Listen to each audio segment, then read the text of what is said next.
وبركاته. بسم الله والحمد لله والصلاة والسلام على رسول الله وعلى آله وصحبه أجمعين، أما بعد فأعوذ بالله من الشيطان الرجيم. بسم الله الرحمن الرحيم. ومن يعظم شعائر الله فإنها من تقوى القلوب.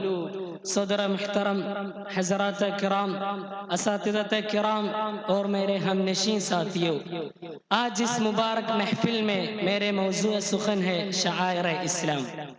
محبان اسلام، آج ہم اسلام کے نام لیوا کلمہ گو مسلمان پوری دنیا میں کسی سنگین مراحل پر پیچ خطرات اور دشوار گھاٹیوں سے گزر رہے ہیں.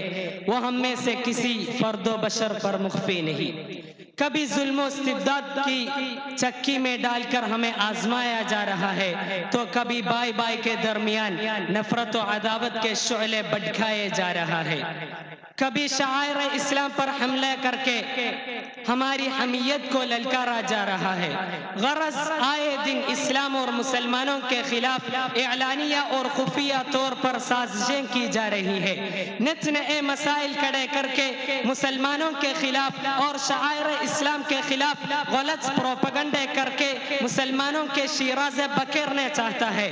یہ شیطان کا ایجنٹ پیروان اسلام جو ہمیشہ ستانے کے چکر میں لگے رہتے ہیں، اور اس کا سب سے پہلا ہدف اسلامی شعائر کو مٹا کر مسلمانوں کے قوی جذبات اور احساسات کو ختم کر دینا ہے. کیونکہ انہیں یہ معلوم ہے کہ مسلمانوں کے اندر جب تک قوی جذبات اور احساسات باقی رہیں گے انہیں کوئی بھی مٹا نہیں سکتا. اسلام کی فطرت میں قدرت نے لچک دی ہے، جتنا ہی دباؤ گے اتنا ہی ابھرے گا.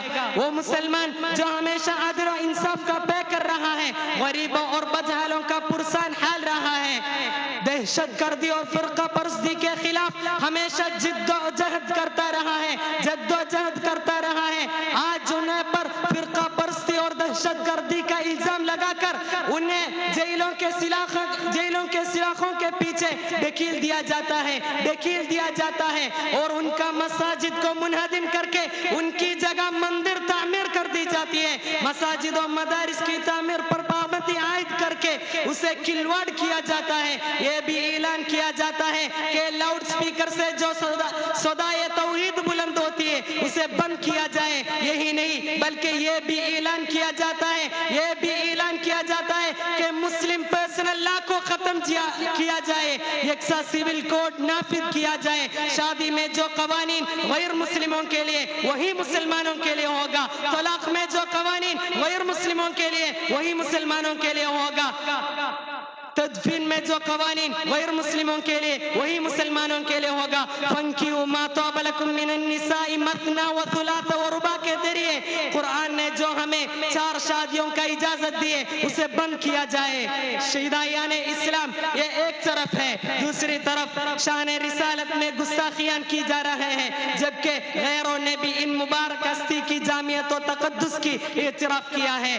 اگر تم دولت مند ہو تو مکے کے تاجر اور بحرین کے خزینہ دار کو دیکھو. اگر تم غریب ہو تو شعبہ ابی طالب کی قیدی کی کیفیت سنو. اگر تم بادشاہ ہو تو سلطان عرب کا حال سنو. اگر تم استاد اور معلم ہو تو صفا کی درسگاہ کے معلم اقدس کو دیکھو. اگر تم شاگرد ہو تو روح الامین کے سامنے بیٹھنے والے بچے پر نظر جماؤ. اگر تم یتیم ہو تو عبداللہ و آمینہ کے جگر گوشہ کو نہ بھولو. اگر تم نوجوان ہو تو مکے کے ایک چرواہے کے سیرت پڑھو. غرض تم جو کوئی بھی ہو، جس حال میں بھی ہو، تمہاری زندگی کے لیے نمونہ ہے. ملت بیلا کے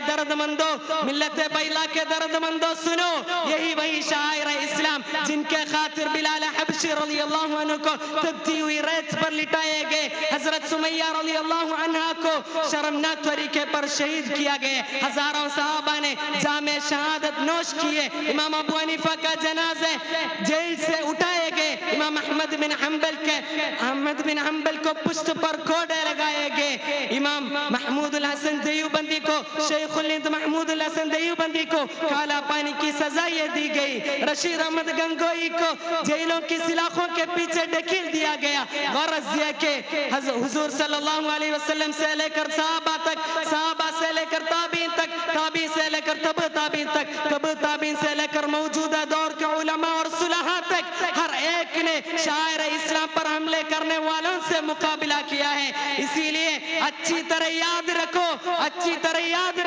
کہ اسلام اور مسلمانوں کے خلاف کوئی آن جائے اسے ہم قطعاً برداشت نہیں کر سکتا. یہ وہی برداشت کر سکتا جس کو اپنے دین اور شاعر اسلام پر کوئی شک ہو اور مذہب و شریعت سے محبت نہ ہو. تم اپنے دماغ میں اس بات کو اچھی طرح صاف کر لو کہ ہم ان لوگوں میں نہیں کہ اسلام مٹ جائے اور ہم اپنے جان بچاتے رہے.